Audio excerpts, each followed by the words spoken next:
il va plus loin, il se présente, lui, comme l'accomplissement que préparait cette figure. Et le vrai Messie, envoyé par Dieu, le bien-aimé, Muhammadoun, c'est ça que ça veut dire, le vrai Muhammadoun, c'est lui l'auteur, bien-aimé de Dieu, objet des prédilections de Dieu. Voilà ce qu'il montre, et il le montre. Il est fort, il le montre à partir de son échec de 614, où finalement toute cette sourate tourne autour de l'échec qu'ils ont subi dans leur essai de conquête de Jérusalem. Et il a échoué, alors il n'a plus qu'à rentrer dans son désert. Ah mais non, mais il fait comme Jésus qui avait bien annoncé qu'il échouerait, qui a subi sa passion, et puis qui ensuite a connu une résurrection, et alors il relance ses troupes, du moins il promet à ses troupes la victoire finale, et c'est toute cette chronique de cette reconquête, de ce redépart que nous prépare la suite des sourates. Donc nous sommes engagés à la fois dans une exégèse très littérale qui se trouve confirmée à chaque mot. J'ai commencé le tome 3, que je croyais prêt ou à peu près avec mes notes, toutes mes notes, mais à mesure que je rédise, je retrouve de nouveau, je fais des découvertes tout à fait nouvelles, et c'est une histoire très barbante. D'ailleurs, alors là je ne sais pas comment je ferai quelles images on pourra mettre, mon père, pour que ce soit intéressant. C'est la législation de cette communauté musulmane qui est détaillée, et dont il faudra que je retrouve toutes les sources. Mais pour le vocabulaire, je trouve confirmation de tout ce que j'ai établi dans les 2 premiers volumes, donc c'est très encourageant. Voilà. Et alors c'est ce qu'explique notre père dans la postface de ce livre. Il montre que nous sommes sur la bonne piste du point de vue de la linguistique, qui est la seule chose qui intéresse les spécialistes aujourd'hui. Ils sont capables de couper les mots en 4, mais ça, ils sont forts pour ça. Et c'est pour ça qu'il faut que ça soit que ça soit apparable, l'exégèse des mots. Et surtout, que je profite de cette nouvelle méthode pour traduire toutes les expressions dont tous les coranisants savent qu'elles sont intraduisibles, ils l'ont toujours reconnu, et qui constituent aujourd'hui pour les musulmans le grand argument pour dire: vous voyez bien que ça nous est descendu du ciel, puisque personne n'y comprend rien, ça veut dire que c'est Dieu qui l'a révélé. Et moi j'arrive tranquillement, et avec notre exégèse, je fais tomber ces obstacles. Enfin, c'est pas toujours évident, et quelquefois j'y arrive pas, et quand je sèche, je me dis: c'est fou, absolument fou, c'est sûrement pas ça, on n'est pas sur la bonne piste. Alors le père fait une postface pour m'encourager, et puis dire que c'est sûrement ça, qu'on a déjà fait suffisamment de vérifications pour être sûr que c'est sur la bonne piste. Et alors il me remet en marche quand je m'enlise dans les sables, et on continue comme ça. Et si on continue comme ça, et qu'on continue jusqu'au bout, que tout le Coran est expliqué comme ça sera du béton, ça sera absolument inattaquable, et ça c'est l'arme absolue. C'est l'arme absolue qui un jour fera son chemin. Et si l'hypothèse du moine chrétien sorti d'un monastère se vérifie, tous les musulmans intelligents qui liront ça auront la conclusion qu'il leur viendra d'eux-mêmes, il n'y aura même pas besoin de la leur dire, qu'il n'y a qu'à retourner au monastère, peut-être pas tout le monde au monastère, mais au moins dans le giron de l'Église.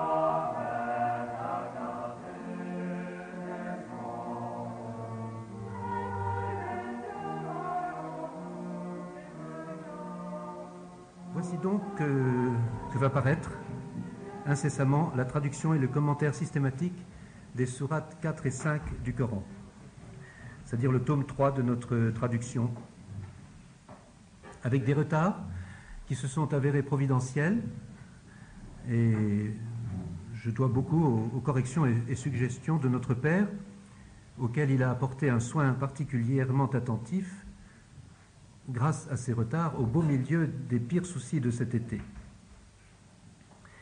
Il a même pu finalement ajouter sa postface. Et c'est par là qu'il faut commencer, je vous recommande, c'est le meilleur du livre. Eh bien, mon cher ami, rendons grâce à Dieu par Jésus-Christ. Votre hypothèse d'une origine hébraïque de la langue du Coran, qui était d'une incroyable audace, tient bon, au point de me paraître, après ce 3e volume, pratiquement inébranlable, car seule elle aboutit à une traduction savante, cohérente, lisible, compréhensible, enfin révélatrice d'un monde enfoui dans les sables, oublié, et d'une religion perdue. Voilà de quoi éveiller l'attention des deux mondes, de la science et de la foi, à une nouveauté absolue. Évidemment, il est partial.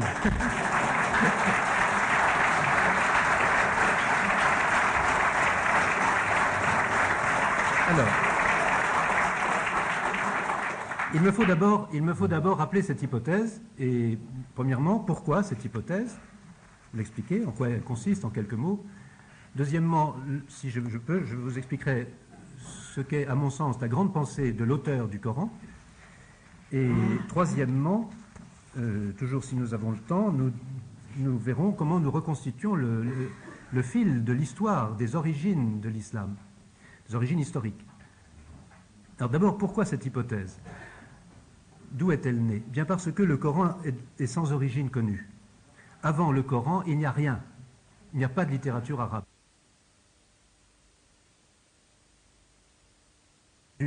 Pré-coranique et post-coranique. Donc elle ne vaut rien d'un point de vue scientifique pour nous fournir un vocabulaire et une grammaire pour traduire le Coran. Il y a des inscriptions sur des linteaux qui permettent de reconstituer l'histoire de la formation de l'écriture arabe, ça oui, mais pas de littérature. Et cette histoire, je l'ai reconstituée d'ailleurs avec précision dans un appendice du tome 2, dans l'appendice sur Muhammad, page 243 à 259, avec les photographies des différentes inscriptions dont on dispose pour reconstituer l'évolution et la formation de l'écriture arabe. Mais pas de littérature. Le Coran tombe du ciel comme un aérolite dans le désert. Sa langue est inconnue. Et précisément, c'est un des grands arguments des musulmans. Eux-mêmes, si un musulman était dans la salle, il dirait, ben oui, mais tu vois bien, c'est pour ça, c'est tombé du ciel, tu viens de le dire, c'est tombé du ciel. Mais pour nous qui avons déjà un livre révélé et tombé du ciel, si on veut, nous savons très bien que Dieu ne procède pas ainsi. De toute façon, même si le Coran est révélé, ce que je ne nie pas a priori, il faut l'expliquer par un environnement. Il n'est pas tombé dans un désert. Il faut l'expliquer avec les méthodes avec lesquelles nous expliquons la Bible et son histoire qui court sur 2000 ans. Pour le Coran, c'est plus simple, ça court sur 30 ans. Alors, d'où l'hypothèse, la langue religieuse du Coran est dérivée de l'hébreu et de l'araméen. Il y a déjà tout un vocabulaire commun qui saute aux yeux, qui aurait dû faire naître cette hypothèse depuis longtemps. Comment ne s'en est-on jamais avisé de voir que s'il n'y a qu'à prendre dans l'ordre alphabétique, Abou, eh bien c'est Abba, ça veut dire père, Amina, ça veut dire croire, et c'est l'hébreu Aman, c'est la transcription de l'hébreu Aman, Akala, ça veut dire manger, et c'est la transcription de l'hébreu Achal, et puis tous les noms propres, Ibrahim, c'est Abraham, Yitzhak, c'est Isaac, Israq, c'est la même chose, Yacoub, tout le nomastique, avec une surprise de voir insérer subrepticement dans la trilogie, par exemple, Abraham, Isaac et Jacob, que l'on trouve tout au long de la Bible, un quatrième, Ismaël, où nous reconnaissons Ismaël, l'ancêtre des Arabes, le fils de la servante Agar, et qui est mis en premier, après Abraham, entre Abraham et Isaac. Nous verrons tout à l'heure pourquoi. Non seulement les noms, mais ces noms désignent bel et bien les personnages bibliques. Et ils apparaissent tous. Par exemple, vous verrez dans la sourate 4, verset 163, toute une suite, Noé, nous avons Dieu, l'oracle dit à l'auteur du Coran, nous t'avons révélé la même chose que ce que nous avons révélé à Noé et aux prophètes. Noé, Noach. Et aux prophètes après lui, et que nous avons révélé à Abraham, et à Ismaël, et à Isaac, et à Jacob. Donc vous reconnaissez la trilogie avec Ismaël. Et aux tribus, c'est-à-dire aux 12 fils de Jacob, et à Jésus, et à Job, et à Jonas, à Aaron, Salomon. Ils y sont tous, et ça, ce sont vraiment les personnages bibliques. Nous avons encore donné à David des chants, c'est-à-dire les psaumes de David. Et des oracles que nous t'avons déjà résumés auparavant, et des oracles que nous ne te résumerons pas, car le Dieu a appelé Moïse de vive voix. L'auteur se rappelle très bien que Moïse, c'est spécial, il entendait Dieu lui parler lui-même. Et ça aussi, c'est une chose qu'il a lue dans la Bible, où il est dit que Yahvé répond au moment de la révolte d'Aaron et de Myriam contre Moïse, dans le livre des Nombres, C'est en toutes lettres dans la Bible. S'il y a parmi vous un prophète, c'est en vision que je me révèle à lui, c'est dans un songe que je lui parle. Il n'en est pas ainsi de mon serviteur Moïse. Lui est à demeure dans ma maison. Je lui parle bouche à bouche, dans l'évidence, non en énigme, et il voit la forme de Yahvé. Tout ça, l'auteur du Coran le sait très bien.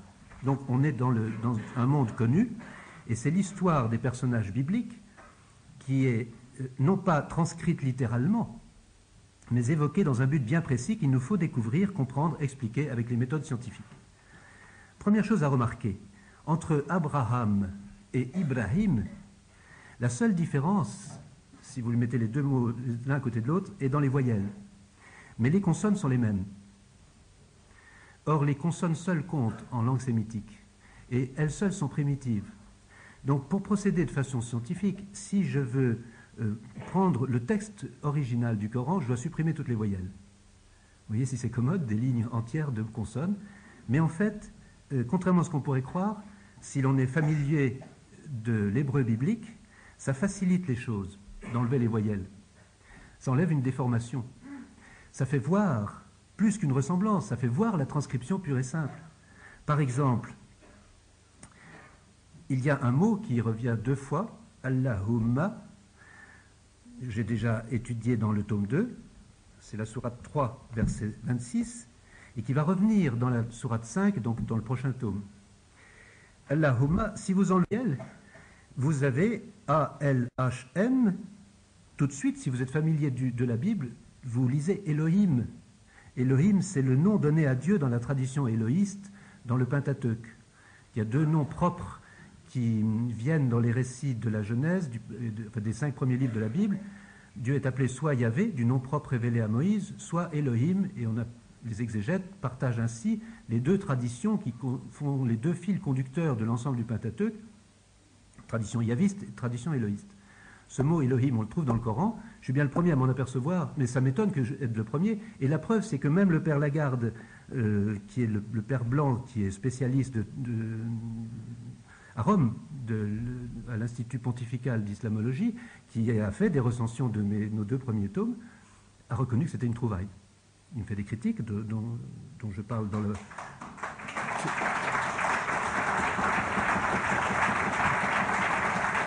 Si vous commencez à applaudir, si vous commencez à applaudir, on n'en sortira plus parce qu'il y a de quoi applaudir à toutes les pages, vous allez voir.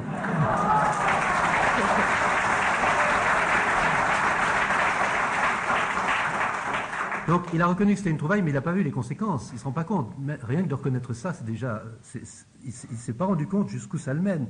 Parce que pourquoi est-ce que l'auteur prend le nom d'Elohim pour désigner Dieu, ce qui est tout à fait étonnant. C'est tout à fait étonnant. Eh bien, dans la sourate 3, par exemple, au verset 26, c'est l'oracle qui dicte à l'auteur du Coran, dit « Elohim, roi du royaume, tu donnes le royaume à qui tu veux et tu enlèves le royaume à qui tu veux. Tu fortifies qui tu veux et tu abaisses qui tu veux.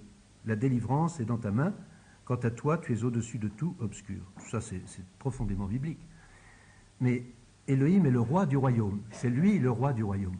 Au 7e siècle après Jésus-Christ, voilà un arabe qui dit que c'est Elohim, le Dieu de la Bible, qui est roi du royaume. Et de quel royaume? Du royaume qu'il veut reconstituer, lui, l'auteur du Coran, avec ses bandes de Serezou, avec lesquelles il est en train de monter à l'assaut de la Palestine.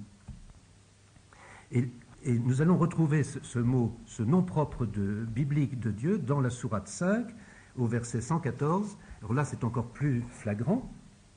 Il y a eu une histoire, une évolution que nous reconstituons entre les deux, entre la sourate 3 et la sourate 5. Il leur est arrivé des tas d'aventures. Et là, c'est mis dans la bouche de Jésus, verset 114. Jésus, fils de Marie, dit « Elohim, notre maître, fais descendre sur nous une force venue du ciel. » C'est Jésus qui demande à Elohim, son maître, il appelle Dieu par son nom propre d'Ancien Testament, qu'il appelle notre maître. Ce sera pour nous une fête, pour le premier et pour le dernier d'entre nous, et un signe venu de toi. Et soutiens-nous, car tu es le plus libéral des soutiens. Jésus, dans l'Évangile, disait notre Père, et votre Père, c'est toujours notre Maître. Et alors, je poursuis, verset 115, le Dieu dit, alors Dieu promet de faire descendre la force qui lui est demandée ainsi, et ensuite, il dit ceci, il interpelle Jésus, « Ô Jésus, fils de Marie, est-ce toi qui as dit aux gens, prenez-nous, moi et ma mère, pour deux dieux, à l'encontre du Dieu ?» Donc l'auteur accuse les chrétiens de prendre Jésus et Marie pour deux dieux, mais Dieu est supposé demander à Jésus si c'est lui qui leur a enseigné ça. Jésus répond, il ne m'appartient pas de dire ce que je n'aurais aucune raison de dire. Si je l'avais dit, tu le saurais déjà, tu sais ce qui est en moi et je ne sais pas ce qui est en toi. Jésus répond à Dieu, tu sais ce qui est en moi, mais moi je ne sais pas ce qui est en toi. C'est tout le contraire de l'évangile de Saint Jean, vous le remarquerez au passage. C'est toi qui caches les mystères. Je ne leur ai pas dit je ne leur ai dit que ce que tu m'as ordonné. Je leur ai dit ceci, servez le Dieu, mon maître et votre maître. Mon maître et votre maître. Jésus disait, mon Père et votre Père. Donc l'auteur connaît non seulement la Bible, l'Ancien Testament, mais il connaît l'Évangile. Et il prend dans sa restitution du langage biblique et de l'histoire biblique au profit des Arabes et d'Ismaël, il prend le contre-pied de l'Évangile. C'est au 7e siècle, après Jésus-Christ.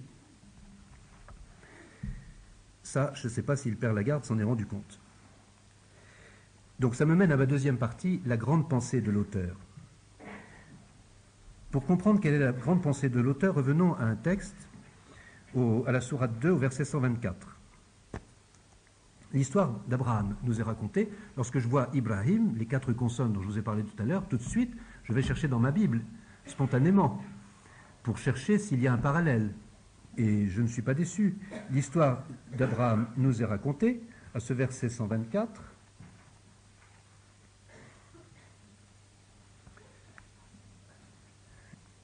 Et alors, voici la traduction officielle de ce verset. Dieu dit à Abraham, je vais faire de toi un guide pour les hommes, un imam, imaman. Un imam. Je me suis cassé la tête là-dessus. Un imam, tout le monde sait aujourd'hui ce que ça veut dire un imam. Il n'y a pas de quoi se casser la tête, tout le monde sait ce que c'est qu'un imam. Il y en a un à la mosquée de Paris, il y en a un dans toutes les mosquées. Le roi du Maroc est l'imam du Maroc. Tout le monde comprend, c'est le chef, c'est le guide, c'est le Führer chez les Arabes. Mais moi, je ne connais pas ça. Je cherche l'origine, je cherche ce qu'a voulu dire l'auteur. Or, l'imam que nous connaissons aujourd'hui, ça n'existe pas encore à ce moment-là. Mais pour moi qui sais l'hébreu, imam, si je dépouille, si j'enlève la vocalisation, tout de suite, je pense à umma. Umma en hébreu, ça veut dire peuple. Je vais faire de toi un peuple. Et immédiatement, c'est évident, c'est ça le sens du texte. Je vais faire de toi un peuple. Chapitre 12 dans la Genèse, c'est la promesse de Dieu à Abraham. Je vais faire de toi un peuple et toutes les nations de la terre finalement se béniront en toi. C'est les promesses d'Abraham. Donc, c'est sûr, ça j'en mets ma main au feu, que c'est ça que ça veut dire à l'origine.